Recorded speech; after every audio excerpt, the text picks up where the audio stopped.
I have started from nothing, absolutely nothing.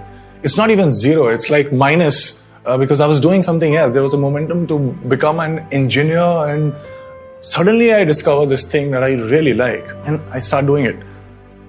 I started off as being this very shy and introvert kid because I was the youngest in my family, very pampered. I didn't know how to deal with people when I used to step out. So any sort of acknowledgement meant a lot. Money was always a differentiator in my life. So the money and any sort of acknowledgement were two big differentiators. And I was told that if you get these two, you will be successful.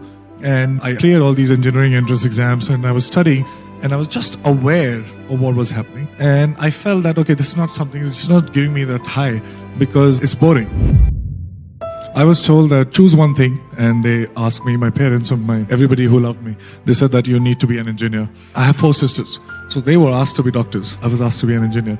And if we were good at what we were doing, we were expected to sit for civil services. And that was the thing.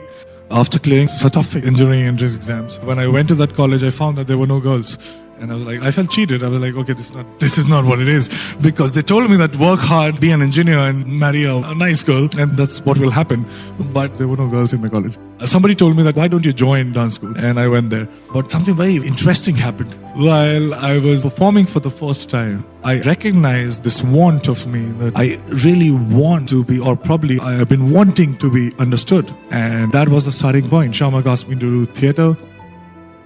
Somebody said that, okay, you can't actually make somebody an actor, but you can train an actor. So I was like, what if I'm not an actor? So I went to Barry John, and I was there for 3-4 months when we got a certificate, and I got a B grade, and everybody else got C. So that's when I got to realize, okay, this is something that I really can do. Also because, I could hide behind all these interesting characters. I could say things that I really want to say. But at the same time, I can tell people that, oh, this is not me. This is the character. I was like, okay, this is something that I really want to do. Even if I don't get paid for it, I'll still do it.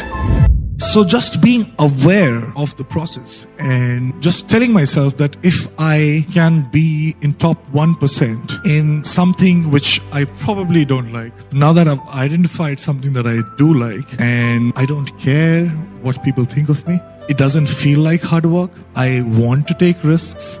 There's nothing else but to perseverance is the thing, because that is the only thing that I want to do. So all these things were at place, and identifying that, I was like, okay, this is something I like.